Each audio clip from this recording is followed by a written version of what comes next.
Halo adik-adik, perkenalkan nama kakak Afina. Kali ini RNF Channel akan memberikan edukasi baru mengenai pembelajaran bahasa Indonesia. Nah, pembelajaran bahasa Indonesia kali ini dikhususkan untuk jenjang SMA, SMK ataupun sederajat tingkat 10, 11, dan 12, khususnya yang telah menggunakan kurikulum Merdeka Belajar. Jangan lupa untuk like, comment, and subscribe ya. Namun, pada sesi kali ini kita akan fokuskan kepada materi tingkat 10. Materinya apa aja ya untuk di tingkat 10? Kita lihat sama-sama. Nah, adik-adik, ini adalah buku pegangan yang kakak gunakan untuk membahas materi pada tingkat 10 khususnya untuk kurikulum Merdeka Belajar dengan judul Cerdas-Cerdas Berbahasa dan Bersastra Indonesia. Ayo kita lihat apa saja materi yang akan dibahas untuk tingkat 10 ini.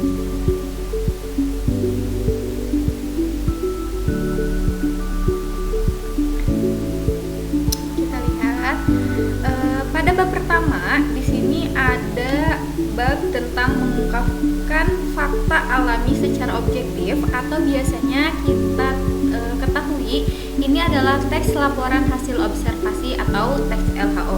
Nah, di dalam teks LHO ini dibagi menjadi beberapa subbab. A ialah menyimak teks laporan hasil observasi secara kritis. Lalu B yaitu mengidentifikasi makna kata dan informasi faktual dalam LHO dan sumber lain yang mendukung. Berarti nanti di sini kita akan membahas teks yang lainnya yang berhubungan dengan teks LHO. Lalu C, menggunakan kaidah kebahasaan dalam laporan hasil observasi. Bagaimana sih kebahasaan yang digunakan di dalam teks LHO ini? Lalu D, menuliskan laporan hasil observasi yang objektif. Nanti kita akan belajar bagaimana cara menulis teks LHO ini secara objektif. Lalu di sini E, yaitu kita akan menyajikan hasil laporan observasi kalian atau laporan hasil observasi dalam bentuk buku tempel. Nah, nanti setelah kalian menulis LHO ini, kita akan membuat buku tempel atau biasanya disebut dengan scrapbook. Lalu di sini ada mempresentasikan laporan hasil observasi. Kita akan belajar bagaimana cara mempresentasikan laporan hasil observasi yang telah kalian buat itu. Lalu untuk jurnal membaca dan refleksi, kita lewat saja.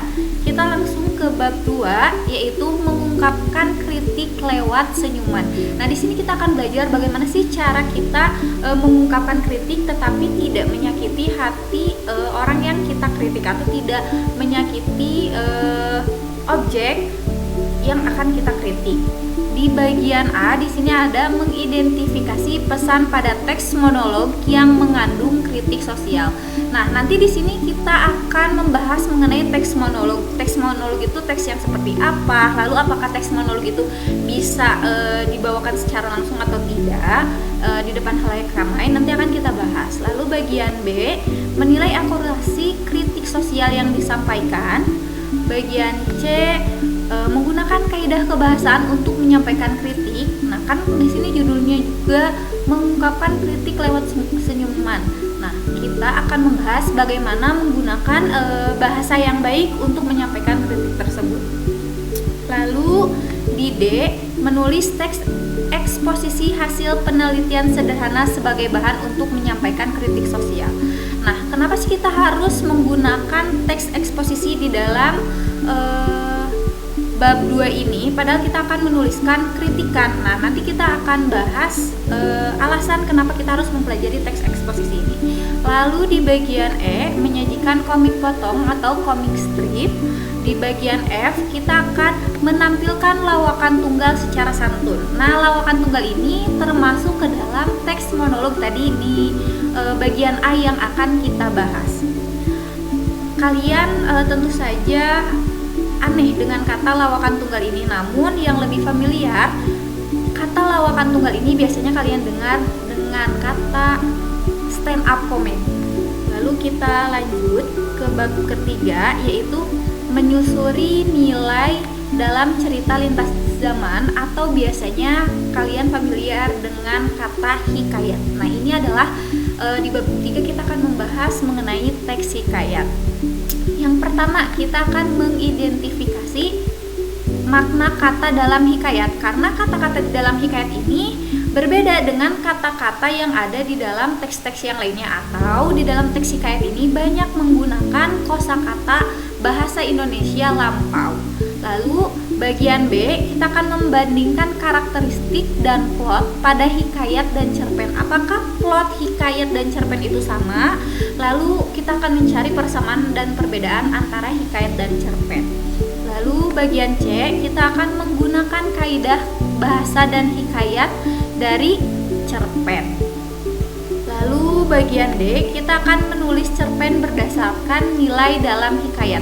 Nah, ternyata di dalam hikayat itu mengandung beberapa nilai-nilai yang dapat kita jadikan sebagai referensi kita untuk menulis cerpen. Lalu di bagian E, kita akan membuat media presentasi berupa video gerak henti. Lalu bagian F, kita akan mempresentasikan cerita pendek dengan media yang tepat. Nah, kira-kira media yang tepat digunakannya itu apa? Nanti kita akan bahas di bab ketiga ini. Lalu untuk bab keempat, kita akan belajar menjadi negosiator ulung, atau biasanya ini adalah teks negosiasi. Yang pertama, kita akan menyimak secara kritis teks negosiasi sehingga kita bisa membedakan mana yang termasuk ke dalam teks negosiasi, mana yang bukan termasuk ke dalam teks negosiasi. Lalu bagian B, kita akan menilai informasi dan membandingkan isi teks. Nah, nanti kita akan membandingkan teks satu dengan teks yang lainnya, apakah informasi di dalam teks A ataupun di dalam teks B ini sama atau berbeda. Apakah teks A ini teks negosiasi ataukah teks bagian B yang merupakan teks negosiasi. Lalu di bagian C, kita akan menemukan informasi pada sumber pendukung. Nah, kira-kira teks apa saja yang bisa digunakan sebagai referensi dalam kita mempelajari ataupun membuat teks negosiasi. Lalu bagian D, kita akan memahami unsur kebahasaan dalam teks negosiasi. Bagian E, kita akan menulis teks negosiasi berbentuk naratif. Nah, nanti kita akan lihat memang teks negosiasi ini bisa ditulis dalam bentuk apa saja. Lalu bagian F akan mempresentasikan teks negosiasi. Nah, di bab 5 ini kita akan membahas mengenai keteladanan dari biografi pahlawan. Di buku ini membahas pahlawan-pahlawan yang dijadikan sebagai suri teladan bagi kalian untuk menjalani kehidupan. Yang pertama yaitu kita akan membahas memahami dan menganalisis ide pokok dan ide penjelas, serta kita akan menentukan jenis paragraf berdasarkan letak ide pokok dan ide penjelasnya. Lalu yang kedua, kita akan menganalisis teks rekon untuk menemukan gagasan, pikiran, dan pesan. Kenapa sih kita harus bahas teks rekon di dalam teks biografi? Nah, nanti kita akan bahas. Lalu bagian C, kita akan menelaah penggunaan tanda baca dan kata serapan di dalam teks biografi. Lalu bagian D, memahami unsur kebahasaan teks biografi. Bagian E, menulis teks biografi secara logis dan kreatif. Lalu yang terakhir akan mempresentasikan teks biografi. Lanjut kita ke bab ke-6, dan ini adalah bab terakhir di dalam buku pegangan kakak, yaitu bab 6 ialah berkarya dan berekspresi melalui puisi. Yang pertama yang akan dibahas di dalam bab 6 ini adalah memahami diksi dalam teks puisi yang dibacakan. Lalu bagian B-nya adalah memahami teks diskusi dan menilai efektivitas diksi, rima, dan tipografi dalam teks puisi, atau bagaimana cara penulisan seorang penyair dalam menuangkan tulisannya. Lalu bagian C-nya kita akan mengidentifikasi tema dan suasana dalam teks puisi. Kenapa sih kita harus mengidentifikasi tema dan suasana dalam teks puisi? Karena teks puisi ini bersifat manasuka. Jadi antara pembaca 1 dan pembaca 2 kadang memiliki sudut pandang berbeda di dalam puisi tersebut. Lalu bagian D, menyajikan musikalisasi puisi secara kreatif. Nah, bisa saja di dalam mengapresiasi puisi ini tidak hanya musikalisasi dan nanti ada apresiasi-apresiasi yang lainnya. Lalu untuk bagian E, kita akan menulis tanggapan terhadap antologi puisi secara logis dan kritis. Nanti Ibu akan memberikan satu buah buku antologi puisi atau kumpulan puisi ini, dan nanti kita akan bahas secara bersama-sama untuk menanggapi mengenai isi dari puisi tersebut atau dari antologi tersebut. Dan yang terakhir ialah menyajikan pembacaan puisi dengan ekspresif